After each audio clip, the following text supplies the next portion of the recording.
A fully charged capacitor with capacitance C is in series with a resistor of resistor R as shown. If the capacitor is initially charged with charge Q naught, how long does the capacitor take to discharge? And how does the current through the resistor vary as a function of time?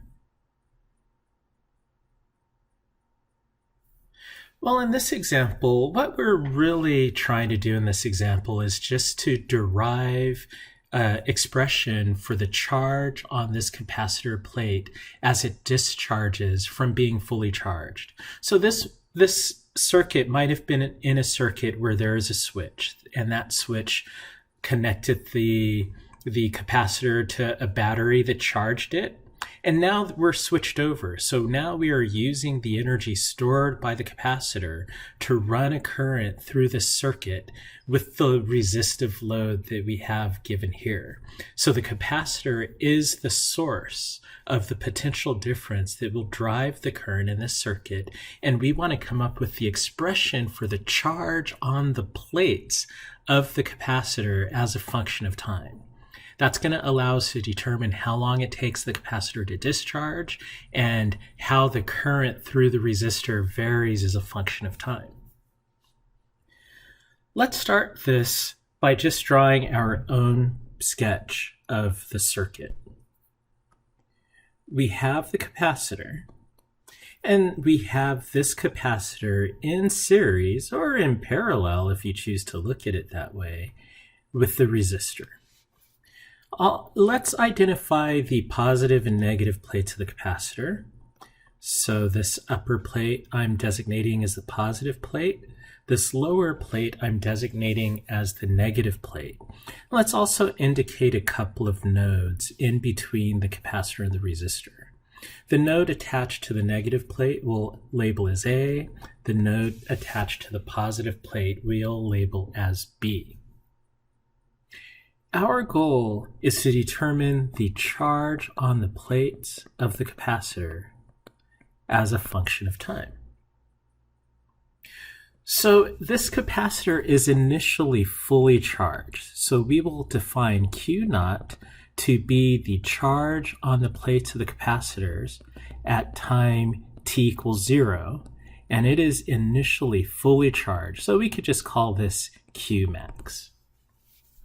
Now, what fully charged means is that must mean this capacitor is at a particular potential difference at that time t equals 0. So I'll just indicate that here. The potential difference across the capacitor, which is the potential difference from A to B, is given as the charge on the plate of the capacitor over the capacitance. Well, once this capacitor starts discharging, the charge on the plates of the capacitor will vary as a function of time, which means the potential difference across the capacitor plates will vary as a function of time. And I'll just indicate that relationship with this. So this is the voltage across the plates of the capacitor as a function of time. So let's write down Kirchhoff's loop law for voltage. Kirchhoff's law for voltage says the voltage from A to B, which is the voltage across the capacitor, plus the voltage from B to A, which is the voltage across the resistor, must sum to 0 for this complete loop. Well, the voltage across the capacitor is given as the ratio of the charge on the capacitor plates over the capacitance. And I'll just indicate that this charge is a function of time.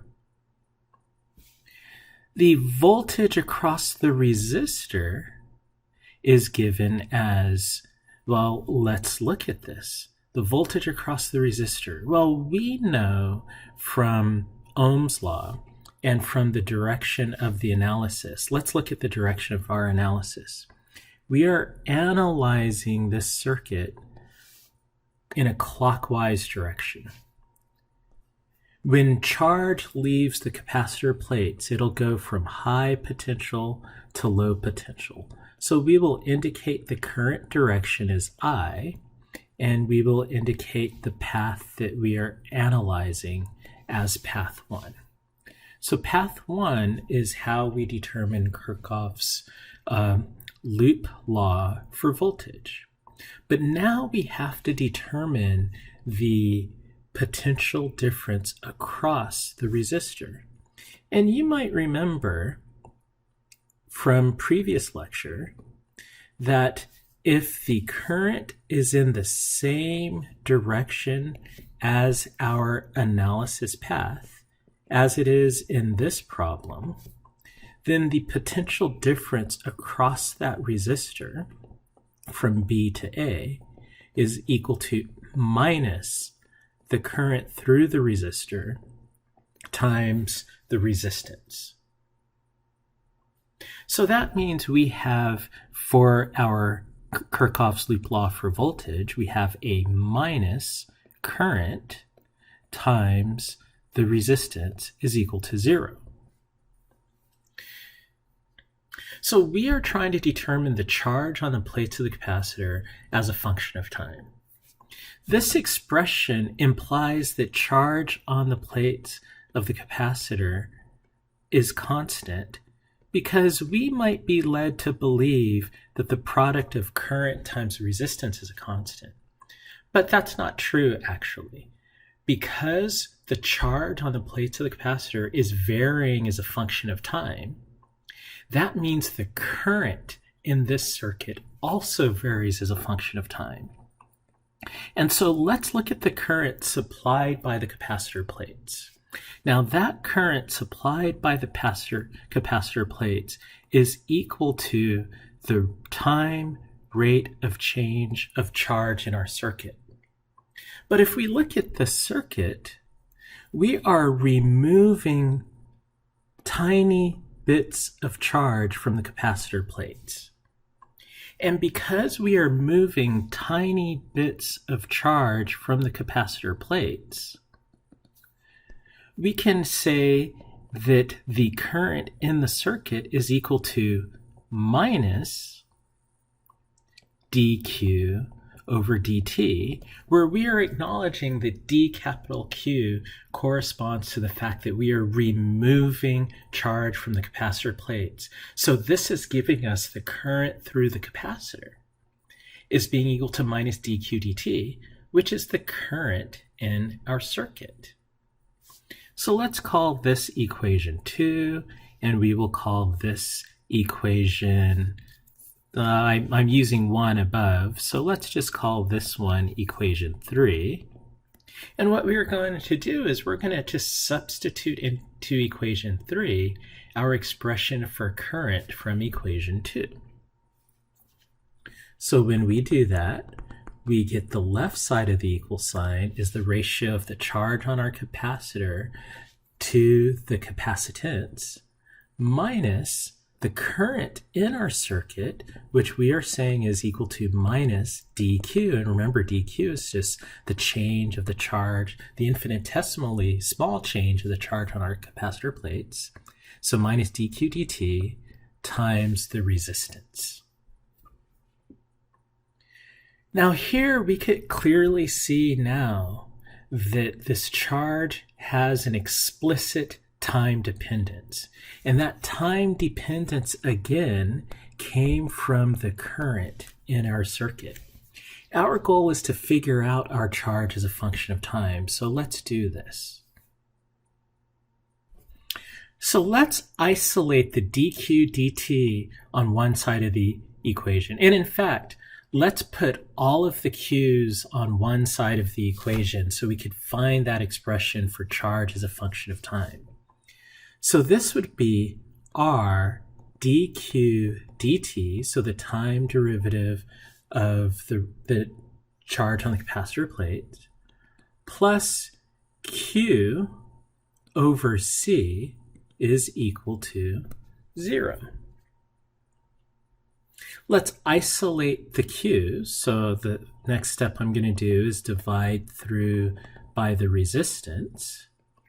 Notice we have the product of RC in the denominator of the second term. Remember, that is our time constant, and we define the time constant to be equal to the product of the resistance and the capacitance.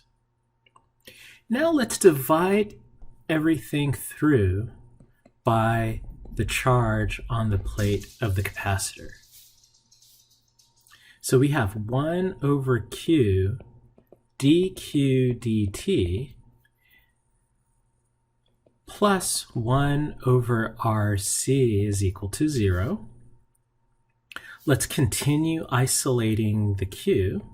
So we have 1 over Q dq dt is equal to minus 1 over the time constant, the product of RC. And now let's integrate both sides with respect to time. So the integral of the left side with respect to time and the integral of the right side with respect to time.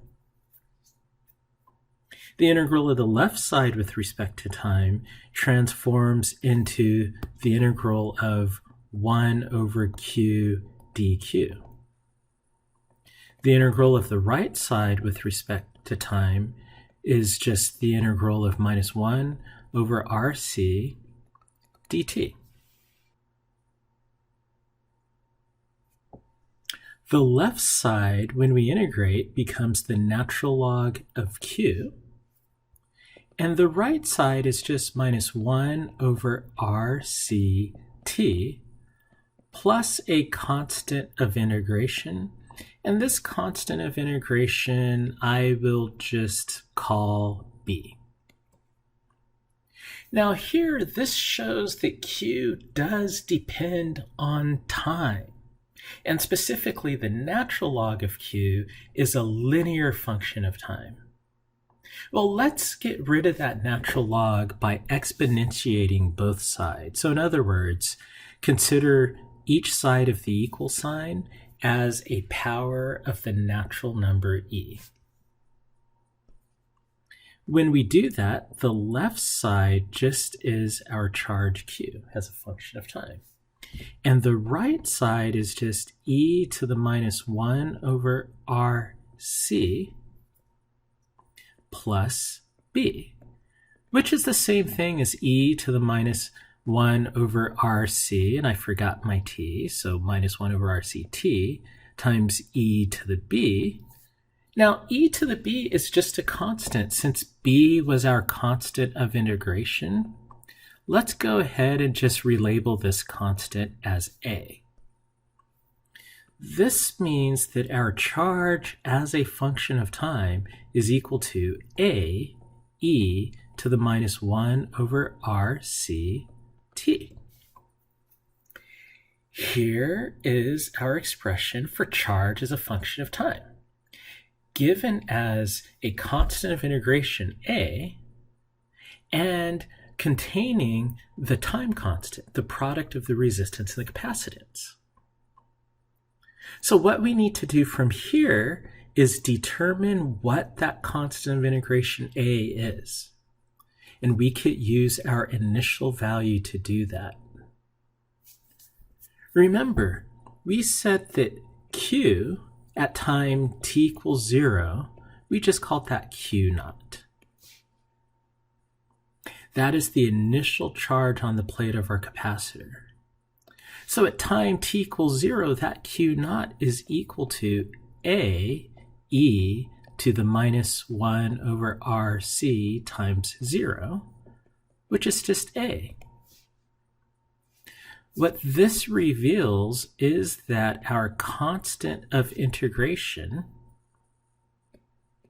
is just equal to the maximum charge on our capacitor plates when it was fully charged. So now we have an expression for the charge on the plates of our capacitor as a function of time. It's equal to the maximum charge at time t equals 0 on our capacitor plates, or not even just the maximum charge, it's just the charge on our capacitor plates at time t equals 0, e to the minus 1 over rct. And this is our formula for the charge on the plates of a capacitor as a function of time if it's initially charged to an amount of charge of Q naught and we are discharging.